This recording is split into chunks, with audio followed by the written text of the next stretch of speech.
Akụ Zion iso na ndị tiri Ogechi Njaka na nsogbu ọ na-agabiga today. Akụ Zion iso na ndị laptara Ogechi Njaka. Last month m contacted Ogechi Njaka. Ogechi Njaka told me no na regret if o ji webata Nigeria. Ogechi Njaka agwa m no na regret if o ji wee restin ya to nkanka advice ya unu nyere ya nya bata Nigeria na bata Nigeria. Ogechi Njaka was hoping on no nwee contact we na-akparị ndị mmadụ hope na contact unu ya save ya. Ogechi Njaka was hoping na no nwee contact o ma na contact unu nwere nke a na-eboro contact ya na-eborote n'aka Evangelist Ebuka Obi eji eborote contact ewere n'eko. Ogechi Njaka na regret if o ji wee bata Nigeria. Plan Ogechi Njaka bụ to spend 1 week in Nigeria. From he spend 1 week, Ogechi Njaka appear na 4 months, 4 good months in Nigeria. And I say bata Ogechi Njaka bata no nwere ife na-eme. Ogechi Njaka batago anaria traveling document yes is onwe ifunu mere. The first one emere arrest unuje konukota Hope Uzodimma, governor of Imo State. Hope Uzodimma bịa gbagharịa release ya. Ndị mmadụ wee je si n'azụ wee je gosi Hope Uzodimma video, all the video ebe this girl na-akpọ Ogechi Njaka na-akpara Ifeanyi Uba, and Ifeanyi Uba and the late Ifeanyi Uba and the Hope Uzodimma bụ ha wee good friend. Egosicha that video Hope Uzodimma wee gburu onwe.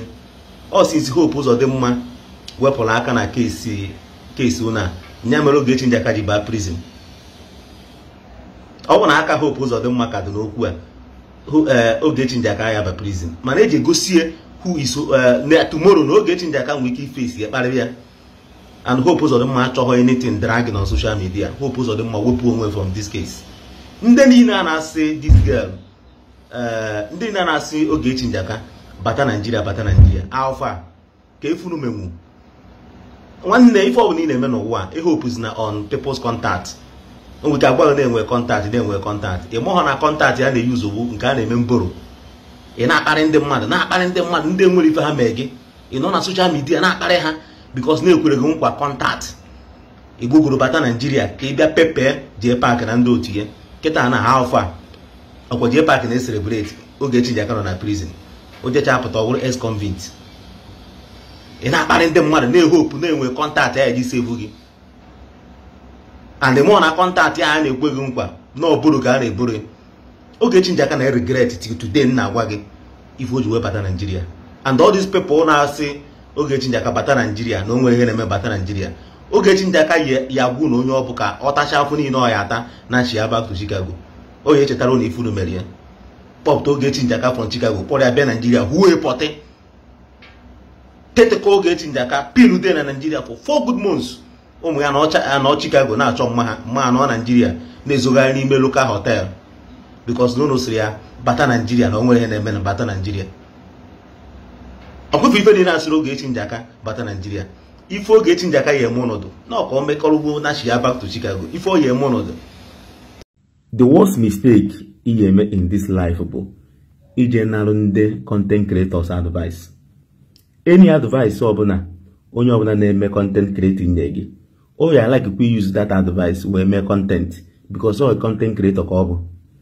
Oge this woman a na-akpọ Ogechi Njaka oge ọ nọ Chicago ndị content creators Nigeria ezugo nwa okoko na ndị otu ya fa na-akpọ nwaanyị nwere amụ nwaanyị nwe ngabasị nwaanyị siri ike ka nwoke a na-asị ya bata Nigeria Ogechi Njaka bata Nigeria. Akụ Zion akpọ ya si Ogechi Njaka bata Nigeria na o nwere ife na-eme mee video gwa this woman don't come back to Nigeria no nwere ebe m fụrụ edebere picture na-edere wanted. I told this woman bata Nigeria na ya ananwụ.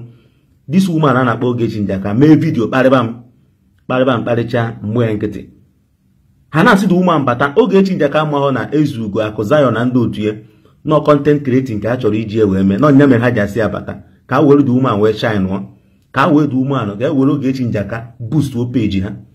This woman ba flight bata Nigeria.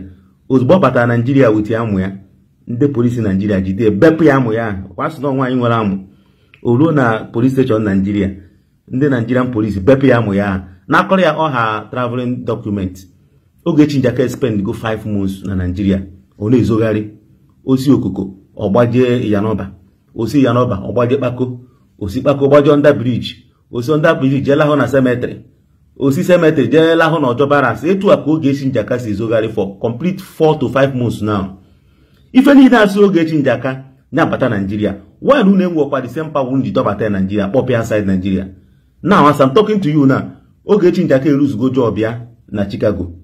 Ogechi Njaka na ya to Chicago now, ọ dụgo jobless. Onwezi for ya emere na Chicago because another person information nweta na another person ewerugo ọrụ ya.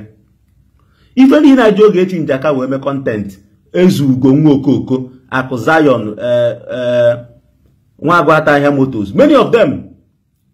Why do they use the same power? Unu ji see this woman Ogechi Njaka nyabata Nigeria. Why do they use the same power? Popia ka oje regain her job. This woman na-ezugharị for how many months? Unu akpọpụ nwe he mana unu si abata. Anybody of na-eme content creating, advice all no nye gị, all selfish interest, selfish advice ka ha na-enye gị because ime ife ha kwuru ha ya use gị wee mee content. Ndị content creators na Nigeria use Ogechi Njaka wee mee content. Dump we na Nigeria. Ọmarịcha ọrụ Ogechi Njaka na-arụ na Chicago. O lose that job. She's not jobless ka ọ na-chi ya back to Chicago.